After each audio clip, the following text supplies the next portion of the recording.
Oh my God. Warrington.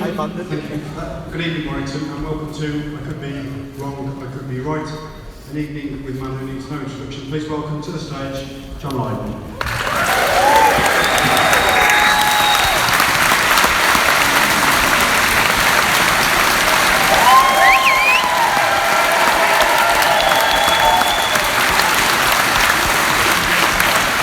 Evening all. Nice to see you.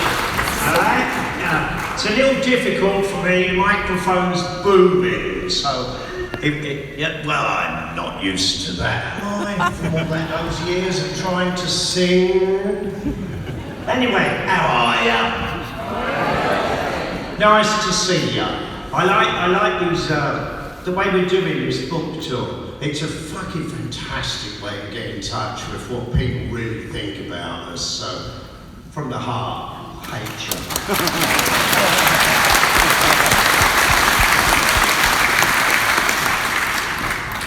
It is a book tour, and there's a book, I could be wrong, I could be right. Yeah, sorry it took a year, but I didn't invent COVID. Apparently the Chinese and the Americans did.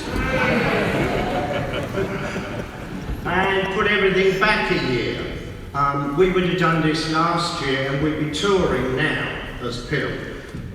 So we're doing the book tour now, and next year we'll be touring as Pill, and you're all more than welcome.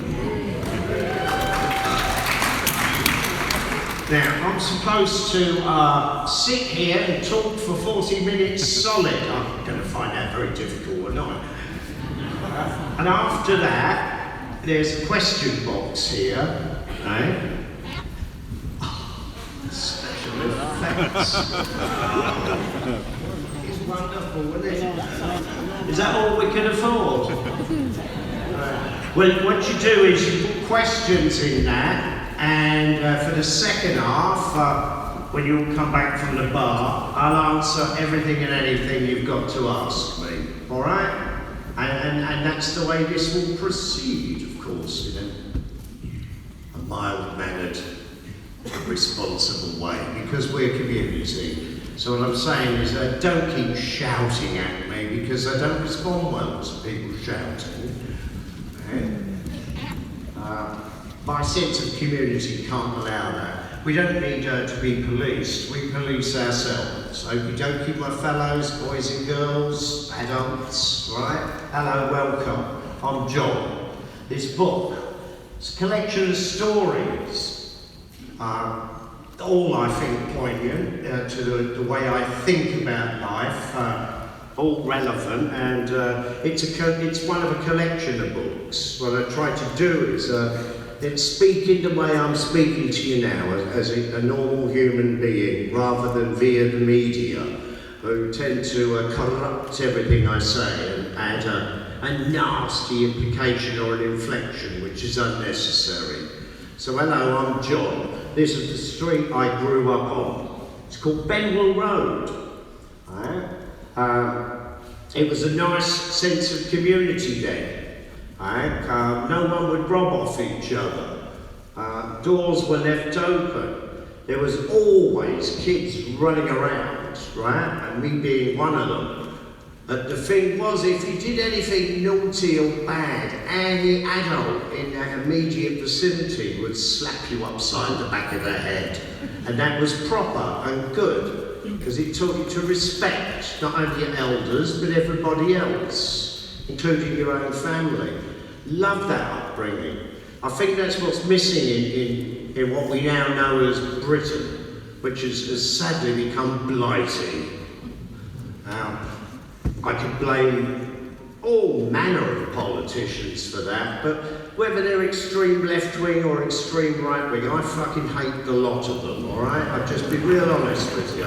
I have no faith in politicians.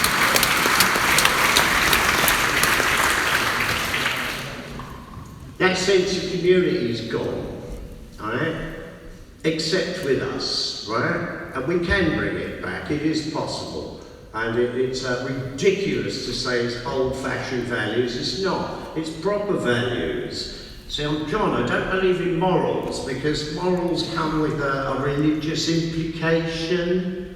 And as you might know, I'm not too religious. So it's values, and I value you, and I hope you value me. Right? So thank you for being here. This is Benwell Road. Lovely community, now completely ruined because Arsenal decided to build a stadium right over it.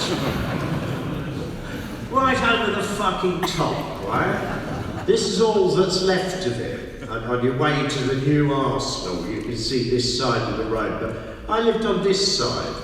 It was called Benwell Mansions. Mansions. No. We had two rooms, no indoor toilet. The outdoor toilet we had to share with the local pub. So, you could say, there was always alcohol in my background. It was all right, but it was challenging at night.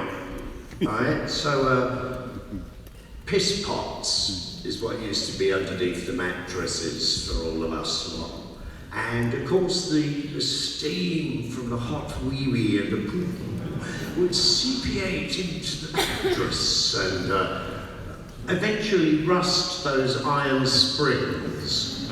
If anybody ever remembers box spring mattresses, they were a nightmare. And when that iron would rust, it would fire up your backside like a bolt. I've still got scars from it.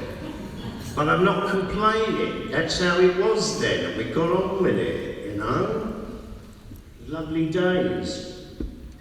I got seriously ill on this street because of the rats, right? The sewers were in need of urgent repair, but nobody really cared about that around that kind of neighbourhood. And the rats would just piss as they walk. If you know anything at all about rats, and I do, I've killed enough of them. They drag their bum, and as they walk, there's this continual seepage of rat piss, and that contaminates everything. And we as little kids, we'd play in the, we'd think they were ponds. Its flavour's got flavour. With little, paper boats and stuff, and well, one thing led to another, and I got meningitis. A serious illness, put me in hospital. I was in a coma for between 4 to 6 weeks, and woke up and I did not know who I was. I knew nothing, I had no memories at all. Everything was erased. And it took something like 4 years to fully recover and find out who and what it was I was in the first place. But that was 4 years well spent, I think. A year in hospital, going through the most torturous pain I've ever had to endure in my whole life. The memories of it are so bitter and twisted that to this day I'm still scared to go to sleep at night. Because that feeling of waking up and not knowing who you are is absolutely the worst thing that can happen to you. On top of that, the physical pain. You can't relate that to anyone because you can't talk, right? I had no motivational physical skills whatsoever. So I was screaming. The pain of spinal meningitis, it's fluid from the spinal column, creeping into your brain, it makes your brain swell. The pain is intense. Right? And I was trying to relate this to my mum and dad years later. I'd say, why didn't you help me? Well, John, we couldn't because you were making bubble blah, blah, blah noises. And that's how it was for me. And that's, oddly enough, when I see Diane Abbott on TV.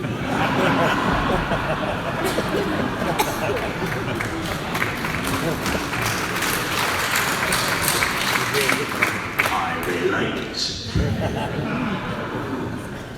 It's a horrible thing to happen, losing your memory, but the blessing of it, and there is a blessing in everything that you go through in life, if you have the patience to wait for when that moment will come and when it will be of some use to you years later. Well, here I am now. My wife's got Alzheimer's. God bless her, this is extremely, extremely painful for her. Eh? But unlike meningitis, she won't recover from that. She'll just slowly and surely deteriorate. Eh? It's a no-hope disease. But there is hope in that I know how to relate to what that experience she's currently enduring. That lack of memory, that lack of focus, where you just cannot connect to anything around you. It's a state of pure panic. And I've found lovely, delicious ways, and it's a British comedy. Is a great benefit to both of us. Not only her now, but me in them days. You see, all I had really were in the hospital was to watch Norman Wisdom and the likes and Steptoe and Son and the whole gauntlet of it.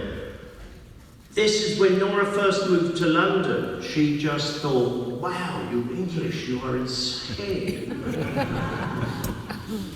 And she learned English from watching British comedies. So these days now, when I'm on tour here, obviously I can't travel with her, right? So this is a great pain to me. But it would be a great pain to let you down too. So, hello. I connect with her through memories of British comedy situations, and she can find great resolve and fun in. For instance, like Steptoe and Son episodes. She's absolutely convinced, because I bought them all years ago, right? And we sit and watch them in America. But now I'll talk to her on FaceTime and I'll go, Nora! And she immediately goes, it's Johnny. Because she always thought that old man in Steptoe was me.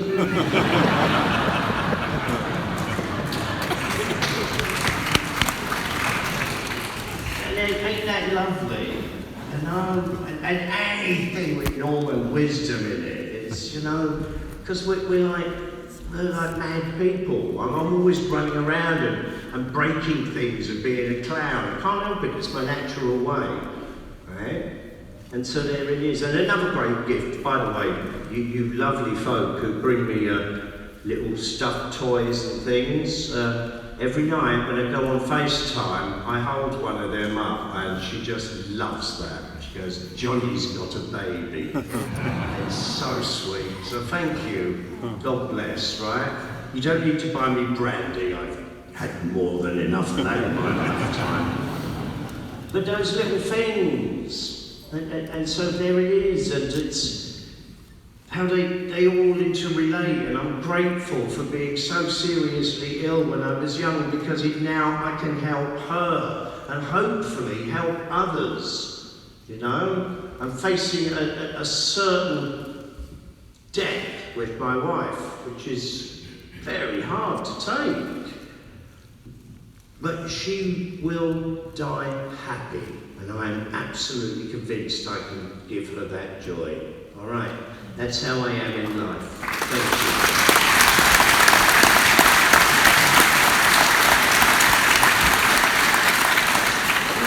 I didn't mean to go off on one there. It's just like I'm free-form talking with you now, and these are the thoughts that occur to me to be the most important and most relevant. During the meet and greet earlier, quite a few of you have told me some of your personal tragedies, alright? And because I'm John, I thank you from the bottom of my heart for sharing that with me. It's so important. Again, it's back down to community. If we don't fucking help each other, who's gonna help us?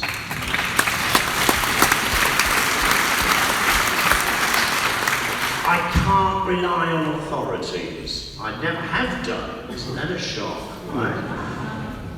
But the advice they give me with my wife, it's so not right. They seem to have the point of view that one cure fits all. That is completely wrong. Each and every one of us has a completely independent character and nature and should be approached with that respect.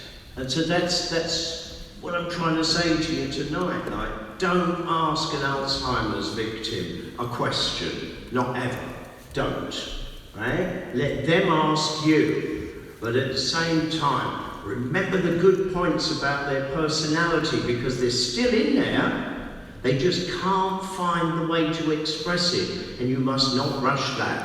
You must enjoy, not endure, enjoy them recovering themselves in small little increments at a time.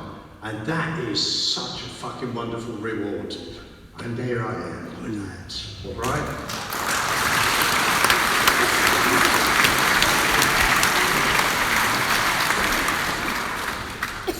The book contains many, many different chapters. There's one called Squirrels, right? Well, that's, we found out Nora was ill. You know, this is like after really some seriously dangerous situations. Once was in the middle of like down the motorway at high speed. She just stopped the car because she couldn't remember what she was doing.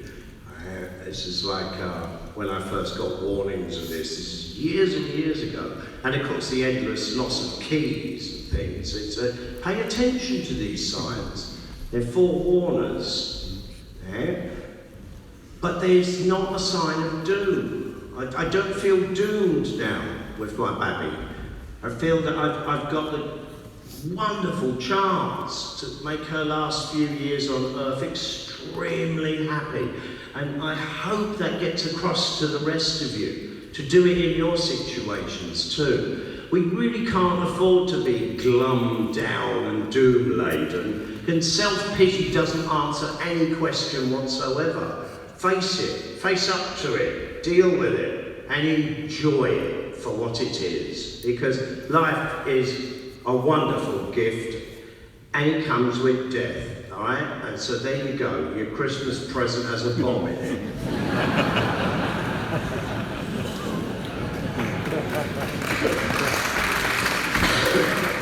I suppose it takes me down back to this, and it, yes, my home, and Arsenal building that fucking awful football stadium on top of it. Yeah, I'm going to go and nag about that for a minute or two with you. I hate that stadium. Oh, by the way, shut up. Don't be agitated by what you think is foul language from me. It's not. My daddy taught me this from a very early age. Those are just words. They're sounds. There's people who can use them effectively and people who are just basic idiots with the English language anyway. Right? My dad would always end every sentence with, "You fucking cunt." Oh, well done, Johnny, reading and writing by 5 years old. You fucking cunt. No, that's not what you do with a car engine, you fucking cunt. It paid off years later when I did I'm a Celebrity, right? And Anton Deck.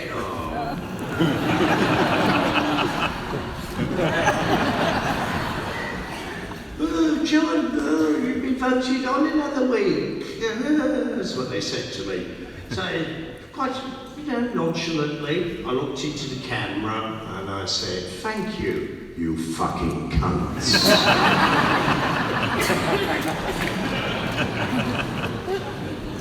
Now you think there would have been a lot of complaints for foul language live on British TV. There were only four complaints. And to Deck were 2 of them.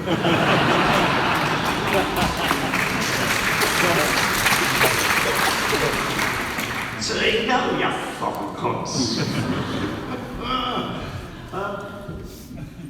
They built this stadium, I don't like it. I'm sorry, it looks like Dagenham Bus Depot. I've been an Arsenal man all my life. My dad brought me when I was 4. This is your local team, this is the one you'll support, you fucking cunt. And that's it, support your local, win, lose or draw. right? You're loyal to that. But I can't be loyal to this modern Arsenal. I want an awful lot of it to go fuck off and die. I can't bear that as a game anymore. The Premier League to me is a living nightmare of pontificating billionaires running up and down in ballet slippers and taking 6 months off for a boo-boo on the fucking ankle. What? Where's the fun in this? Right? So for me, as a really true loyal Arsenal supporter, proper, I want us to lose every single game. Right?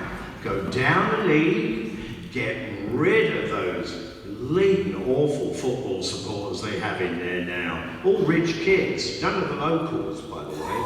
They're all chewing their nails. Have you seen every time the camera shows a football crowd now? It's a bunch of sissies going. That ain't football either. Not one of them have even seen a football. I want them all gone. I want the board gone. I want the players gone. Hello? I'll have the stadium if we get rid of the seats, thank you. But you have to go down the league, right? And come back like Brentford and beat Arsenal and make them look silly. Thank you. That's the football I'm looking forward to.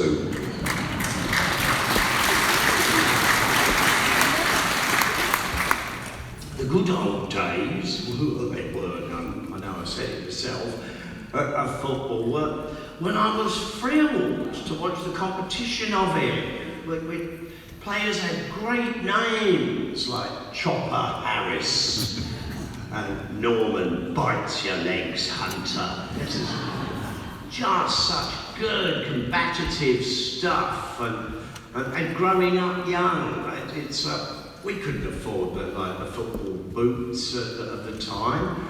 What we were wearing was like throwbacks to World War I, except they were called Stanley Matthews specials. They were made of, I swear, cast iron, but it was actually just a wooden toe, solid, right, with tan leather spread over it. Tan, the worst colour for boots, right? 2 go-fast stripes on the side, which Nike were later to copy, right? And at the sole, dreadful, right? There'd be 10 layers of this leather, and instead of studs, there'd be logs splintered. And if any one of them hit you, you would not be able to tell your mum and dad about it. I liked that. It was awful, it was terrible, but it was entertaining. And half time, you knew the players would go off and have 5 pints of a cheese and pickle sandwich. Splendid stuff, right? No designer salads, no multi-millionaires parading around like it was Swan Lake up there on the pitch. Harder times, but much more realistic. And I hope you agree with that. And whatever team it is you support, if you've got any common sense at all, you'll be in full agreement with me. I think all 22 clubs should go down and start again. Right? They've taken our game away. Well, there is a chance we can take it back. Thank you, as I've done with music. All right, people.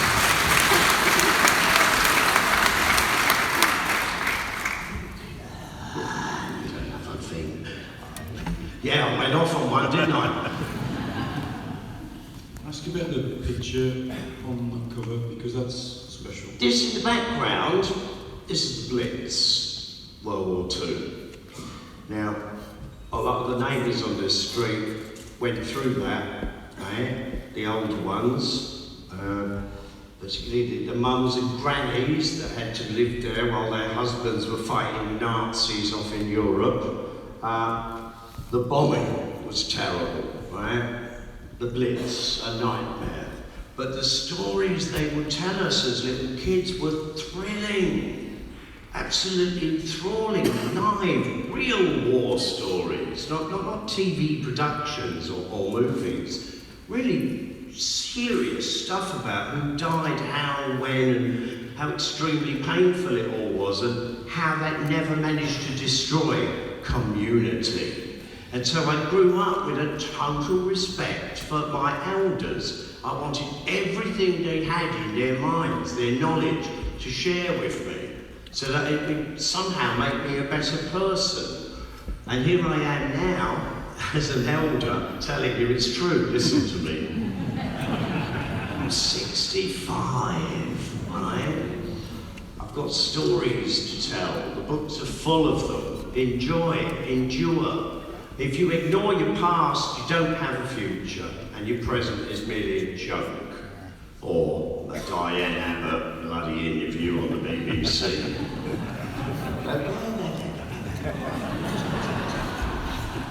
And that's the state of what wants to run this country. Now, I've been away a bit, and I'm appalled. You know, you can't smoke anywhere, you can't walk on the grass, you can't seem to do anything, and yet you all seem to have rolled over and accepted the rule book. Right? There's some need for rules, but mostly, if it's from politicians, I say rules are for fools.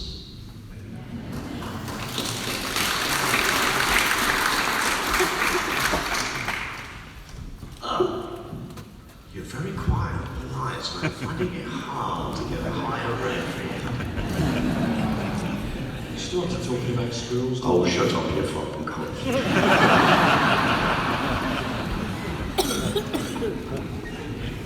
Squirrels were lovely. When we found out Nora was diagnosed with Alzheimer's, I'd start sitting out in the sun with her more. I'm not a sun bunny. You might not be able to tell that, but I don't tan well. But for my baby, I would sit out in the sun, right? And things like the squirrels, it's like they would always ignore us in the past, but they seem to understand that there is something not right with my baby, Nora. And they would come up to her. They wouldn't come anywhere near me, but they would go near her, and they'd jump up on the armrest. Right, look at her. Like that, and be really friendly. And it was amazing to watch nature understand that she was going through something. I was trying to contribute something warm, some message of love to her. And so I've absolutely fallen in love with the whole world of squirrels. And if there is a God, he's a squirrel. Nature's a wonderful thing, right? I mean, I've had many experiences with it. When I did I'm a Celebrity, for instance, I ignored those human beings I had to endure. And I would just go off on a romp and do what I wanted. I felt no problem getting water, getting firewood, organising these things. In fact, I loved it, keeping a fire running. This is all kind of unnatural to me. And I'm there with these celebrities, and they're sitting around like, if only there was hot showers. Do you think they'll give us a chocolate cake? So I've got not much love for human beings when they behave that way. But it was lovely for me to run off, and believe me, I'm a celebrity. That was no joke. That was a real serious Australian jungle. Every single thing that can kill you and wants to, if you misbehave. But I found it to be a very mild adventure for me. Maybe it's because I've got a slow heart rate. The animals don't instinctively fear me.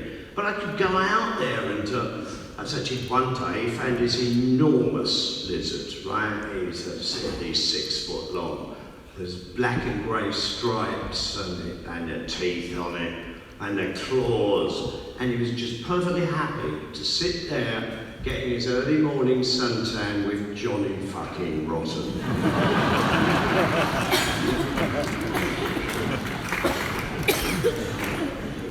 Lovely stuff, you know? And the other clowns, of course, like, oh, where's John? Oh, we need security. Like, they'd stumble about like bums. They'd find me sitting there quite happily getting on with this huge, enormous lizard and absolutely ruin it with their fumbling ignorance of life and love and nature. and what it is we're all about.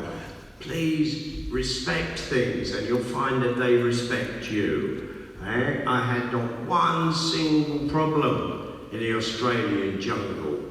And this has mostly helped because you're allowed one luxury item. Just the one. And my luxury item was a jar of Vaseline.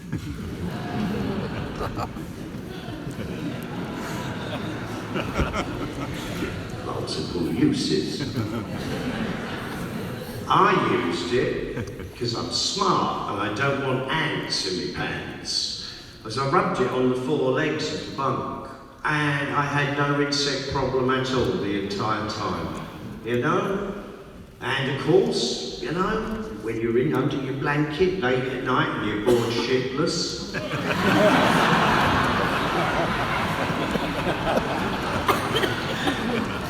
and all the time knowing the cameras were on me, right? Because they are, the cameras are on you 24/7, but there comes a point in your life where you have to think of yourself first. 2 a.m, the stars shining bright, it's Willy Wanky Woo. Sorry, I'm John, I just do these things.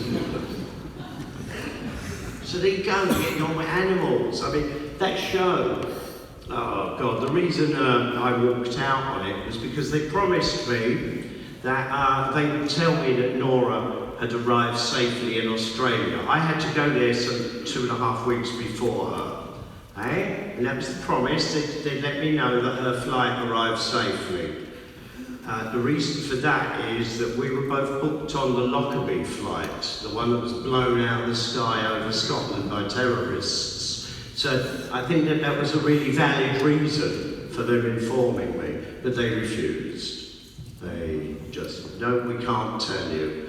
So that's where I learned like the true use of my father's expression, you fucking cunts, and took a walk. Right? Made all the worse, right? I was happy like to just walk out on them, stuff their show. I dare you make people suffer for entertainment. Got out, endless hike up God knows how many hills and dales, and got into what they called their base camp, where all their crews were, and there, live on a huge screen, was my dad and his girlfriend, who was also his cousin. Staring at me, and my dad going, "Why did you do that, Johnny? I had money on you, you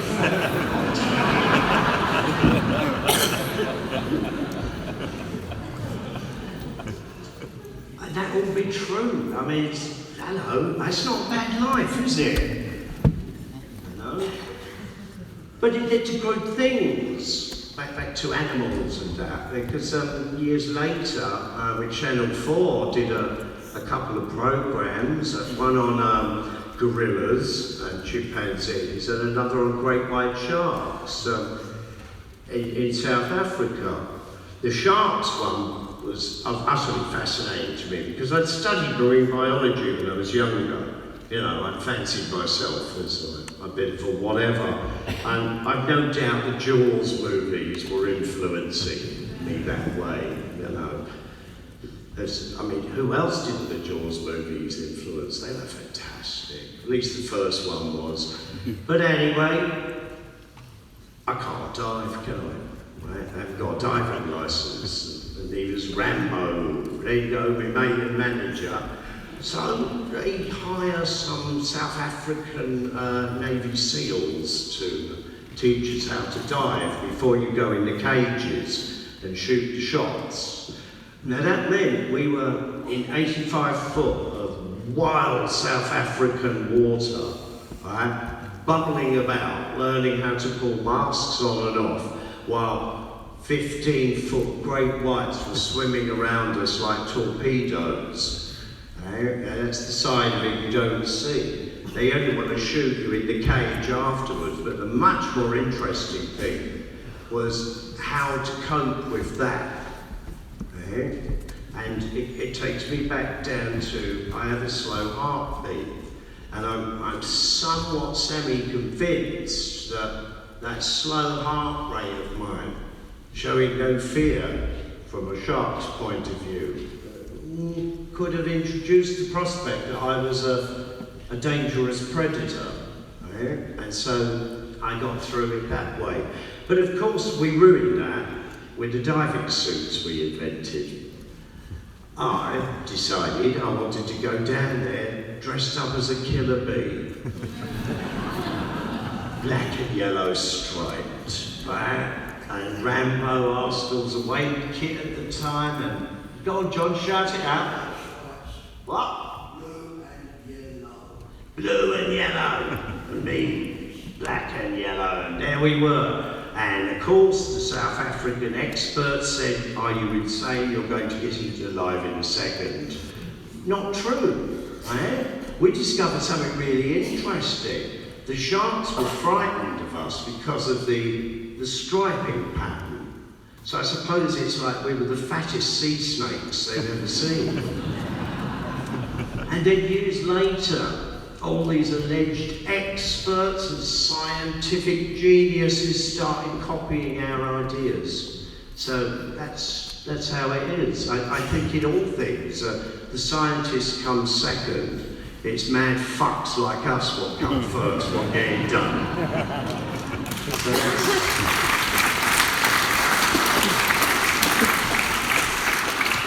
which takes us to chimpanzees and gorillas. And gorillas, oh, I just so wanted that to be the world's best kept secret. They are the friendliest things you'll ever come across. And we'd have to hike up and down hills and mountain ranges in the jungle just to come across a family unit of them. But when we did, they were so generous to us. Helped no end, I suppose, looking back at it. I had multiple coloured stripes here, and the main silverback found this absolutely fascinating. They'd stare at me, and the experts would tell you, don't ever look back at them. Oh, I mean, fuck off, it's Johnny, isn't it? And he'd come over, and they're all panicking, and he put his finger on my head and rubbed gently down the stripes. And that was amazing, because then all the pack came in, didn't they, Johnny? It was stunning, you know, and hung around us. And so Rambo goes, "Let's pretend to have a fight, John." So we did. We had a fight rolling around in the jungle with a bunch of mad gorillas, and they loved it. They loved to tumble and play and accepted us. I don't see scientists behaving that way. They behave like it's like one cure for all. They don't understand that animals, they're like us. They have distinct individual characters. And you know, you could tell one that's like going to eat you alive from one that's deadly curious. That's the way you look like the icing on a Christmas cake. It's lovely stuff. That's how I get on with nature, and I hope I do it right. I seem to only run into trouble with the two-legged variety on this planet. And that doesn't include us. I'm just talking media and fake news. Right? And there's an awful lot of fake news said about me, you know. The anti-Trump brigade, who just love all this bollocks they talk. Trump represented working class people in America. He raised their wage packets, and he absolutely lowered the unemployment rate. And I would like, for once, both CNN and the BBC to realise that that's what he did. He's a non-politician. I hate politicians. He may be very likely the world's worst human being, but if he gets things done outside of the normal Washington routine, I like that, and I pay interest to that. And that's the way that went.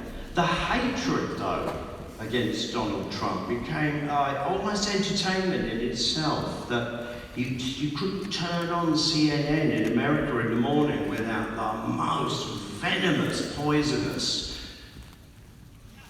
infanticidal remarks going on, all just based on pure hate and resentment, and it became a wonderful comedy. So, to my mind, Donald Trump was very like Charlie Chaplin for 4 years, and he got things done, and he didn't fuck the world up. And in resentment to that, they voted in Joe fucking Biden, who, honestly, look, my wife has Alzheimer's. I think I'm qualified here. He's a lot fucking further gone.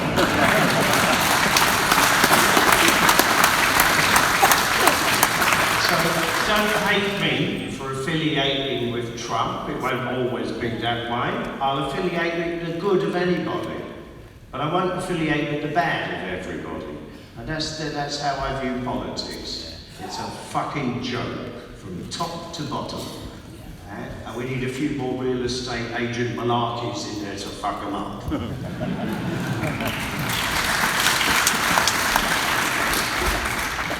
So where was I? Well, literally. I told you I do go on, I can't help it. Taking us to the point where the audience fill your box, you fill your cup with tea. Oh no, but there was another point in there. Can somebody remind me? What the fuck am I talking about? Talking about the silver box. No, I'm not, Andy. He's trying to spoil our fun.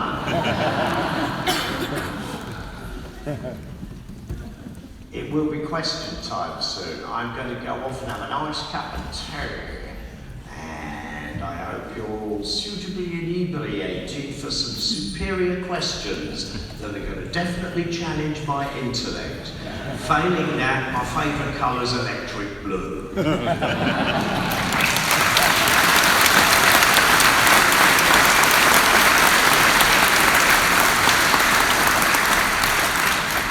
Time for me to go now for a moment, right? So I'll leave you with the fond, typical Lydon term, peace. And if you don't like peace, you can peace off.